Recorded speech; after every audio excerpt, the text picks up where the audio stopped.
Is there surging interest for Zambia and Malawi to unify? Or is it just a casual cultural interest fueled by social media? How would a united Zambia and Malawi look like? We can add Zimbabwe to that list if you like.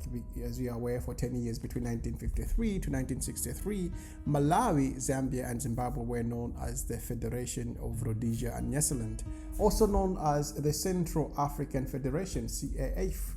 You are watching the African Boss Show. Please subscribe and scroll around our channel. Leave your comments below. Today, the spotlight is on Malawi and Zambia social media relations.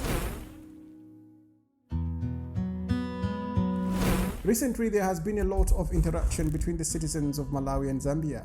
Firstly, the Malawi women's football team, the Scorchers, beat Zambia's women's national football team, the Copper Queens, 2-1 for Malawi to win their first ever COSAFA Championship trophy.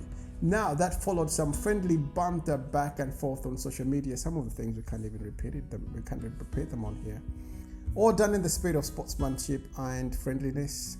Then recently there has been a lot of music collaborations and artists from the two countries performing in either country. The Malawian musician Namadingo even moved to Zambia at some point and he's quite popular there. I'm not too sure whether he's still there. Listen to our hit song Somone, a collaboration between Your Maps of Zambia and Tai Green of Malawi, has been rocking the airwaves in both these two countries. Now, Tai Green, the Malawian artist, was on That Z podcast, a popular show in Zambia with the two hosts K Plus and Elson. They touched on a number of issues, including Tai Green's relationship with a Zambian socialite, Mutali Mwanza, and also politics. My main point of interest from that conversation was how far can this newfound relationship between Malawi and Zambia go? How far do we want to take it? Maybe that's a better question. Are there many people who think that Malawi and Zambia should merge and form one country, or at least form some sort of federation? Recently, many questions have been asked of our forefathers for breaking the Federation of Nyasaland and Rhodesia. But the reason why the Federation did fall are political. Nationalism, without a doubt, important at that time. I'm going to play one of the most iconic political interviews in the history of our shared past. Zambia as Northern Rhodesia at the time, Malawi formerly Nyasaland, and Zimbabwe formerly Rhodesia, Southern Rhodesia. Let us listen to Dr. Banda speaking on behalf of two great leaders, President Kenneth Kaunda and Vice President Joshua Mkomo.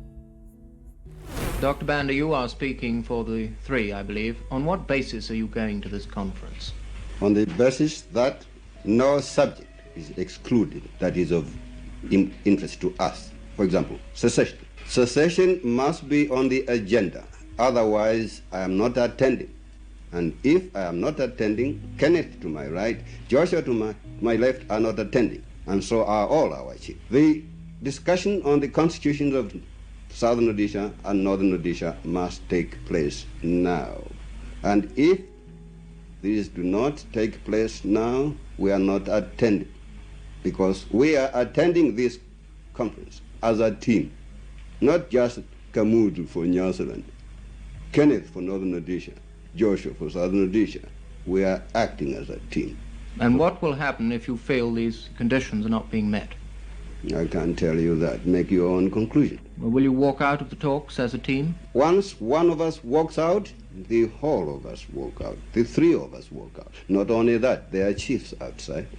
How long are you prepared to wait, Dr. Banda, to see if your conditions are met at the conference? Well, we set a time limit, but we're not going to tell you that. We'll tell the British government that. Need you ask us that? Well, I'd like to hear you say it again, Dr. Banda. Well, you always know. Everybody knows what we intend to get out of secession and constitution for each of the territory that would result in a government, a representative government, a government of the majority, by the majority, in the interest of all. Not government by a few white men who claim to be civilized and educated. Do you feel that the white delegates to the conference aren't civilized and educated? They say they are, but that does not give them the right to exclude us from the governments of our own respective countries. But you are being included in the government of your country very soon. That's not enough. We had to struggle for that for many, many years. They have shut us down like dogs, imprisoned us. Many of our colleagues are in prison now simply because we were asking the right to have our own representation in the Legislative Council and the Parliament. Now, I want to be quite blunt and clear, not mincing words about that. We trust MacLeod, and it's only because we trust MacLeod that we are here. Otherwise, we would not have been here.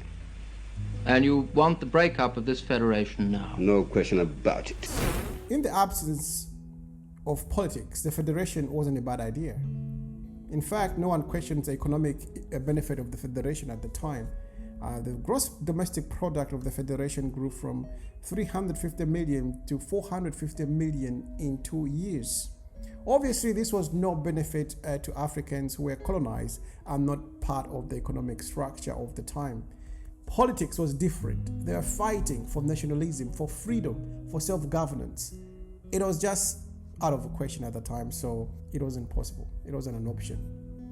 Maybe I should apologize for putting these great leaders in the same context as social media influencers. I do not mean any disrespect, but I'm just trying to contextualize the current thought processes. And we do not have anything to go by except looking at social media trends between Zambia and Malawi.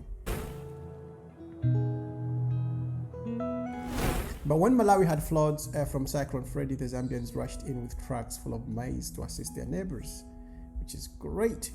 Now, let Kenneth Kawunda's parents were Malawian who migrated to Zambia in the 1900s. But that's a well-known fact, isn't it? I remember when he was declared stateless by the courts after the government of Chiluba enacted a law which required both parents of a presidential candidate to have been born in Zambia. They were about to deport him back to Malawi. Imagine that.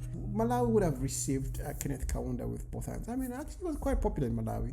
Malawians loved him for obvious reasons. I think the Kawundas are from Katabe. Correct me if I'm wrong. But the same was said of late President Rupia Banda as well. Remember, he had some issues. They said both of his parents were from Malawi. His dad. As well as former President Edgar Lungu, he had to say, "No, I'm not." But who knows? We just claim all the Zambian leaders. Well, Malawi has contributed a lot to Zambia through leadership, as we can see. So if Malawi and Zambia were united, I think culturally there would be challenges, of course, but not unsurmountable. Certainly, it would not be difficult to learn the Nyanja dialects and that Zambia and Malawi share. Of course, Zimbabwe. With Zimbabwe, Shona would be a bit more challenging. It's a bit more harder to understand, a little bit further from the Nyanja. We do have similar values and aspirations, both of these three countries.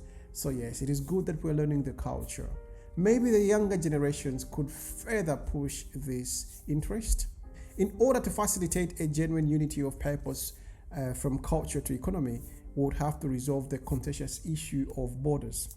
There is no free movement of Africans within the continent anyway, which sucks because it's known that trade between African countries is only about 15%.